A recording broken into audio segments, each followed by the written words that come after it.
저스틴 비버가 방탄소년단이 벌어놓은 하이브의 돈을 먹튀했다고? 한 레딧 유저의 댓글인데요. 도대체 어떻게 된 일일까요? 저스틴 비버의 파산설이 일파만 다 퍼지고 있습니다. 스쿠터 브라운과의 금전적인 문제가 언론을 통해 드러난 건데요. 얼마 전 코첼라에서도 상당히 불안한 모습을 보였던 저스틴 비버. 사실 그는 작년부터 이어진 디디게이트의 핵심 피해자가 아니냐는 추측성 기사에 계속 이름이 오르내리며 세간의 불편한 시선을 견뎌내야만 했습니다. 맨정신으로 버티기가 힘들었을 상황인 건데요. 다행히 얼마 전 공식 발표를 통해 자신은 디디게이트의 피해자가 아니라고 발표해 그의 팬들이 안도의 한숨을 내쉬기도 했었죠.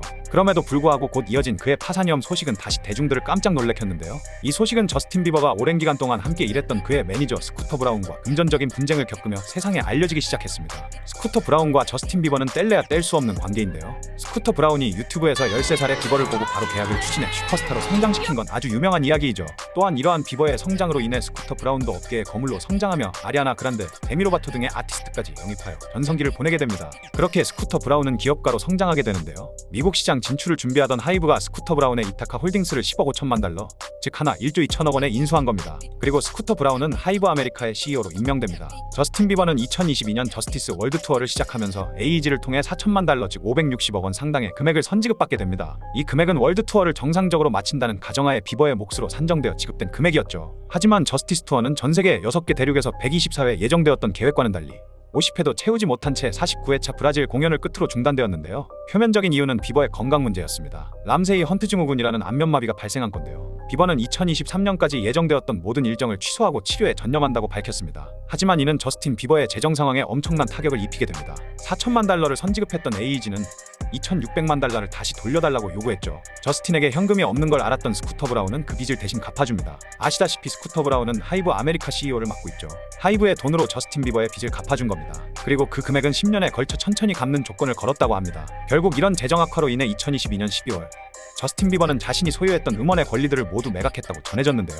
그의 모든 음악 카탈로그는 2억 달러에 판매된 것으로 알려졌습니다. 하나로 환산하면 3천억에 가까운 천문학적인 액수인데요. 금액적으로만 보면 AEG의 빚 2,600만 달러는 다 갚고도 남을 금액이지만 어찌된 일인지 저스틴 비버는 10년간 갚기로 한 금액을 1차 납부 이후 중단했다고 합니다. 저스틴 측은 돈이 없다고 전달해왔고 비버 측 재정관리 루 테일러는 스쿠터 브라운이 2,600만 달러를 과도하게 수수료로 챙겼기 때문이라고 공격의 포문을 열었습니다. 그러자 하이브는 감사를 시작했는데요. 하이브 감사 결과 오히려 스쿠터는 수수료를 100만 달러 덜 받았으니 비버 측이 100만 달러를 더 지급하라는 감사 결과가 나왔죠. 스쿠터 측은 100만 달러에 대해서는 안 받겠다고 했지만 저스틴 비버 측은 이 감사 결과를 신뢰할 수 없다고 주장했습니다. 그러자 하이브는 전문 회계평가기관인 PwC, 즉 프라이스 워터하우스 쿠퍼스의 외부 감사를 의뢰하게 되는데요. PwC는 6개월간의 조사 끝에 2025년 4월 최종 보고서를 발표합니다. PwC에 따르면 비버 측이 스쿠터에 880만 달러를 빚졌다는 결론이었죠. 이 보고서는 TMZ 등의 언론에 공개가 되며 저스틴 비버의 파산설로 급속히 뉴스를 타기 시작하게 됩니다. 이런 충격적인 소식에 대중들의 반응은 크게 두 가지로 나뉘었는데요.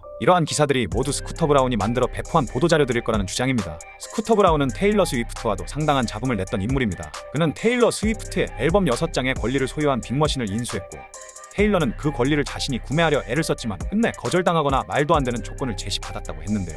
2019년 테일러는 스쿠터 브라운이 매각해버린 자신의 마스터 권리의 통제권을 가지기 위해 자신의 앨범들을 처음부터 다시 재녹음해서 발매하기도 했었죠. 스쿠터 브라운이 집요하게 테일러 스위프트를 괴롭혔던 여러가지 사건들은 수많은 대중들에게 각인되었고 이번에도 스쿠터 브라운이 악의적인 계약 조항들을 이용해 순진한 저스틴 비버를 엿먹인 게 아니냐는 추측이죠.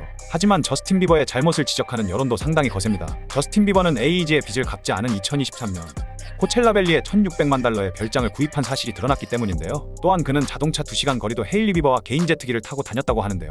이러한 사치스러운 그의 생활 패턴을 보면 하이브에게 갚아야 될 금액에 대해 돈 없다며 갚지 않는 무책임한 모습은 동정의 여지가 없다는 주장입니다. 이러한 대중들의 판단과는 별개로 이번에 벌어진 양측 간의 대립을 바라보는 현실적인 시선도 존재하는데요. 비버가 돈이 없다며 상환을 거부했지만 실제로는 스쿠터의 주장이 부당하다고 느껴 상환을 거부한 거라는 판단입니다.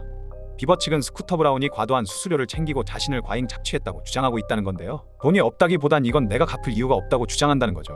이러한 대립 때문에 하이브가 외부 감사까지 동원해야 했다는 겁니다. 그리고 비버가 판매한 2억 달러의 음악 카탈로그의 매각 대금은 현금이 아니었을 거라는 주장입니다. 이런 음악 카탈로그 매각은 일부만 현금으로 지급하고 나머지는 주식이나 장기 분할 지급이 관례라고 합니다. 또한 미국에서는 음악 자산 매각 시 수익의 37%까지 소득세가 부과된다고 하는데요.